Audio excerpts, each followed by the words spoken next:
let's talk about some more Destiel.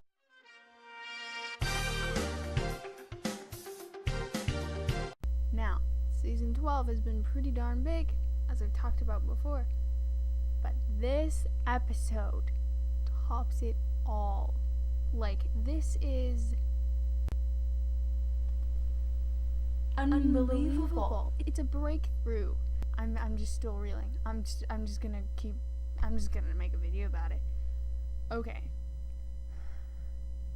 You've probably seen people talk about it before. A freaking mixtape. It's been a while since Destiel has been around. Dean's been, calling him. He's like, "Oh, where are you, buddy? Where's my buddy?"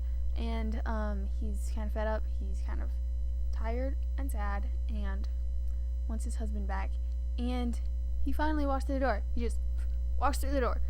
And he's just like, "Hello, guys." And Sam's like, "Oh, hey, Cass. Glad to see you again."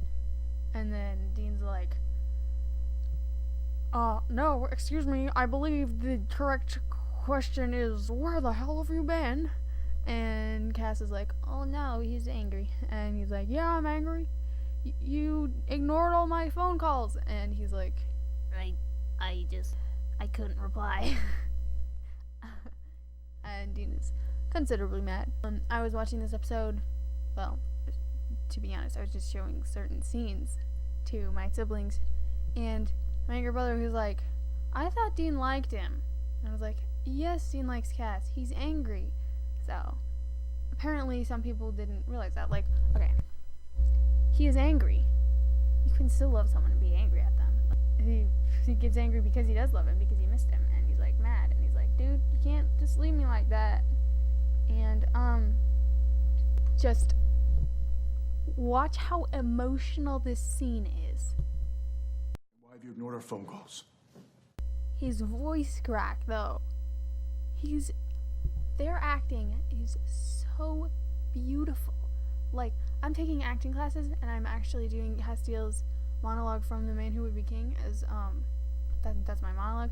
And so I've been, exploring the characters in a deeper level, exploring, Castiel's feelings from, like, a different perspective, and just, it makes you appreciate their acting so much, just everything about it, because when you're acting, you're not, like, pretending to be them, you're becoming them. And so their body language, eye language, which is a lot of, it takes it to a whole nother level when you kind of understand how much effort goes into it. Like, look at Jensen's eyes, and listen to his voice. It's so good. So Cass is feeling really guilty and apologetic, and Dean is like, "Oh, I'm mad. I'm gonna go sulk in my bedroom." And Cass is feeling scarily. He's got, like, some pretty scary suicidal tendencies. Some things that happened in this episode do give me, like, a little glimmer of hope. The mixtape. He gives him a mixtape. I still, like, the emotional connection with mixtapes is really big. It's, like, takes a lot of time to make it. It's, like, really emotional. You, like, put the songs together and you record it for them. And Dean made Cass a mixtape. I've been listening to Led Zeppelin songs lately, trying to figure out what songs were on the mixtape. There are quite a few love songs. Maybe he put, like, maybe. I love to think about that. What the heck? What songs did he put on? Just imagining Cass listening to that in his rinky-dinky truck. Oh, it's so cute. I wish he still had the Pimpmobile. I'm getting the Pimpmobile, actually. I'm getting, literally, Lincoln Continental, boy. It's gonna be my car. My first car. Probably my only car, because I'm moving to England, and you don't need a car very much when you're in England. So, the mixtape. He gives him a mixtape. When did that happen? We don't know. When did he give him the mixtape? Like, how long ago was that? What did that happen like? he's just like Dean in his little emotionally constipated self just like walks in the room. He's like, Cass, I made you this. Who knows? I like to imagine it. I like to think about it. All we know now is that some things have been going on, not on screen, between Dean and Destiel. Emotionally bonding scenes, like giving each other emotional presents. So he comes in with this mixtape that Dean gave him, and he is feeling so guilty because he knows he's gonna have to do something that will probably ruin his relationship with Dean, is what he thinks at least. So he's like, I don't deserve this music anymore. This is Dean's special music. I'm gonna give it back because he doesn't think he deserves it. And what does Dean say? He says, it's a gift. Keep those. Oh my god. And Dean, you know what he does? You know what Dean frickin' does? He starts talking about his feelings. Like, this is a big deal, guys. He's talking about his feelings. So, Dean is like, dude, I missed you. I was worried about you. You can't leave me like this. We were worried about you. Why would you do this?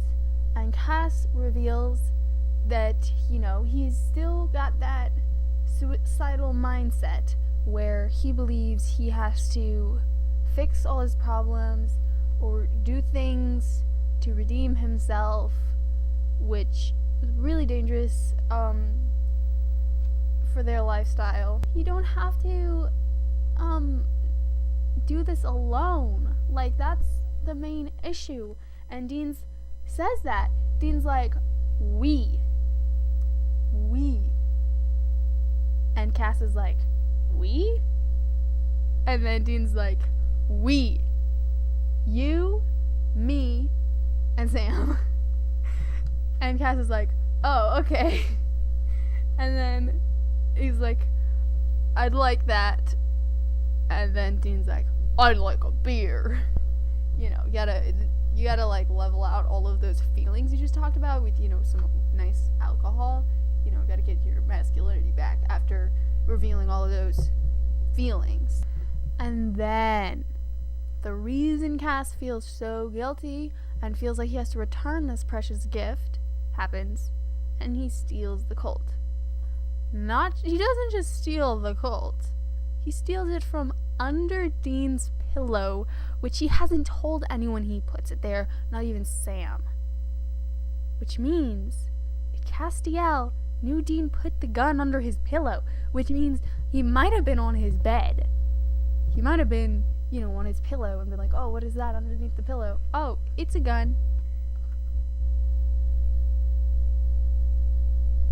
Something's going on in their bedroom, guys. Speaking about bedrooms, in this episode, we also find out the room number of Destiel's bedroom is number 15. Dean's room number is number 11, which means they are like very close to each other in the hallway. And Sam's is room 21, which means that he's pretty far down there. He's like pretty far down the hallway, maybe even in a completely different hallway. I don't really know how the hallways are laid out in the bunker. But oh my gosh. It's not like he was directly across from him, but he's in the same vicinity. Dean finds out that Cass is gone. He freaks out again. He's betrayed for the second time, like crazy, and it's really emotional. He's like, oh, I'm gonna kick his feathered ass, and Sam is like, oh, chill out, Dean. It's okay. He's probably doing something big. And then Dean's like, well, then we'll figure out what he's doing and then kick his feathered ass. So, again, we have Dean strangely obsessed with Destiel's feathery ass. He said kick his ass a lot. Like, he mentions it a lot. Like, a little more than most strictly heterosexual males. So then they track his phone all the way to this hotel where he's got Kelly Klein. And this scene, he's just like, he opens the door and he's like, oh good, it's just Dean and Sam. And then Dean's like, you stole my gun. And then he like bursts into the room and he slams Cass against the wall. Now we've seen Dean pressed up against hard surfaces quite a few times in this series. Okay, we got some hardcore, intense eye contact in this scene, and this is this is a very big deal. What goes on? The car is locked. The Impala is locked. Dean takes care of his baby. Cass asks for the key, and what does Dean do? He gives him the key. He doesn't just give anyone his key. He trusts Destiel. Even after he stole the gun, even after he left for a week, he still trusts him. And it's a very big deal. Like, this is his Impala. He doesn't trust very many people with it. He doesn't always trust Sam with it. But even after all of these lies and betrayals, he still trusts Destiel with his car, his beloved car, his most prized possession.